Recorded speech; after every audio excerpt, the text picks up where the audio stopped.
என் பேர் ஐயாவு அருள். நான் அவிநாசியில் விவசாயம் பண்ணிகிட்ருக்கேன். நான் ரொம்ப நாளைக்கு முன்னாடி பிரகதின்னு ஒரு காய் வந்துச்சு. அது நான் நடவு பண்ணி நல்லா தான் காய் போய்கிட்டு இருந்துச்சு. ஸ்டார்டிங்கில் காய் நல்லா பெருசு பெருசாக காய்ச்சிட்டு இருந்துச்சு. ஆனால் இப்போ பார்த்திங்கன்னா ரொம்ப சின்னதாகிருச்சு, ஈல்டு ரொம்ப கம்மியாயிருச்சு.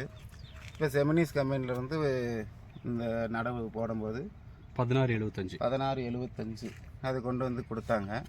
நான் நடமாட்டின்னு சொன்னேன். இல்லை நீங்கள் ஒரு ட்ரையல் பாருங்கள் அப்படின்னு சொன்னாங்க. அதனால் விதைக்கு காசுலாம் வேணால் ஃப்ரீயாகவே செஞ்சு பாருங்கள் அப்படின்னு சொன்னாங்க.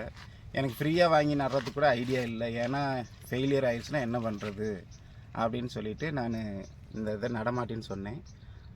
எங்களுக்காக ஒரு டைம் செஞ்சு பாருங்கள், நல்லா இருக்குன்னு சொல்லி இந்த 1675 கொடுத்தாங்க. கொடுத்து பிரகதியும் பகுதி போட்டிருக்கேன், இதுவும் போட்டிருக்கேன். பிரகதி எத்தனை குழி போட்டிருக்கீங்க? பிரகதி வந்து ஒரு 80 குழி 200 குழி போட்டிருக்கேன். இது வந்து 80 குழி போட்டிருக்கேன். இந்த 200 குழியில் பார்த்தீங்கன்னா ஒரு 300 கிலோ பிரகதி வந்துச்சுன்னா இது ஒரு 80 குழியிலே 300 கிலோக்கு மேலேயே வருது. சில டயத்தில் ஒரு 7, 8, 9 டைம் பொறிச்சிருக்கேன் காய்.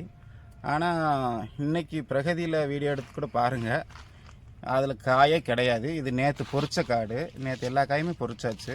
இன்றைக்கி இப்போ திடீர்னு வந்து ஃபோட்டோ எடுக்கலான்னு சொல்லல, வேண்டாங்க நேற்று எடுத்திருந்தால் கூட பரவாயில்ல அப்படின்னு நான் சொன்னேன். ஆனால் வந்து அவங்க இருக்கிறத வச்சு எடுக்கலாம்னா, ரியாலிட்டி என்ன இருக்கோ அதை மட்டும் எடுக்கலாம்னா நாங்கள் நேற்று தான் எடுத்து வியாபாரிக்கு போட்டேன், கோயம்புத்தூர் வியாபாரிக்கு. அவங்க எடுத்துகிட்டு போயிட்டாங்க. ஆனால் இன்றைக்கி பார்த்தீங்கன்னா காடு ஏகத்துக்கு பார்த்தீங்கன்னா ஏகத்துக்குமே நல்லா காய் தொங்கிக்கிட்டு இருக்குது. நல்லா இருக்குது. அடுத்த டைம் ஒரு டைம் போட்டு பார்த்தா சக்ஸஸ்ஃபுல்லாக தான் இருக்க மாதிரி தெரியுது. நீங்கள் தான் சொல்லணுங்க. வைரஸ்க்கு எப்படி இருக்குங்கண்ணா? வைரஸ்க்கு மட்டும் கொஞ்சம் இந்த நான் போட்ட கிளைமேட்டுக்கு கொஞ்சம் வைரஸ் விழுந்துச்சு, இல்லைங்களா இல்லை. எப்போ ஜூன் மாதம் போட்டிங்களாண்ணா? ஆமாங்க, ஜூன் மாதம் லாஸ்ட்டுக்கு போட்டதுங்க. சரி, ஓகே. இப்போ இன்றைக்கி வரைக்கும் 45 நாளில் காய் தொடங்குச்சு. இன்றைக்கி வரைக்கும் நல்லா காய் காய்ச்சிட்டு தான் இருக்குது. ஆனால் வைரஸ் விழுந்தாலும் காய் காய்க்குது எல்லா செடியிலையுமே. ஒரு காய் எத்தனை கிராம் வருதுங்கண்ணா? எப்படினாலும் ஒரு காய் வந்து ஒரு 150 கிராம் வரைக்கும் வருதுங்க. ஓகே. வெயிட் பார்க்க காய் ஒல்லியாக இருந்தாலும் நல்ல வெயிட்டாக இருக்குது காய்.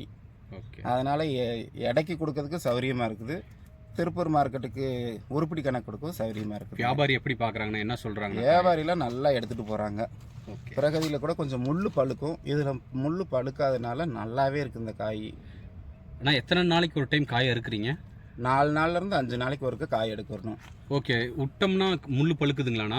செடியில் முள்ளுலாம் பழுக்காது, காய் கொஞ்சம் பெருசாயிரும். எதுக்கு விளைஞ்ச காய் எடுக்காமல் காட்டி என்னன்னு விளைஞ்ச காய் எல்லாத்தையும் எடுத்துகிட்டு இருக்குதுங்க. சரிங்கண்ணா, ஓகேங்கண்ணா. ஸோ நெக்ஸ்ட் டைம் கொடுத்தா எவ்வளோ போடுவீங்கண்ணா நீங்கள்? நெக்ஸ்ட் டைம் ஒரு 1.5 ஏக்கர் நடலாம்னு இருக்கு. 1.5 ஏக்கர் நடலாம்னு இருக்கீங்க. சரிங்கண்ணா, ஓகேங்கண்ணா. சரிங்கண்ணா, இப்போ மற்ற விவசாயிங்களுக்கு சொல்லுவீங்களா 1675 பற்றி சொல்லுவீங்களா?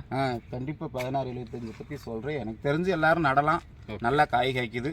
ஜெமினிஸில் அபிஷேக்கு அப்புறம் இந்த விதை எனக்கு ரொம்ப பிடிச்சிருக்குது. இதை தாராளமாக நடுங்க, எல்லோரும் வாங்கி நடலாம். ஓகேண்ணா, நன்றிண்ணா. நன்றி. ஓகே.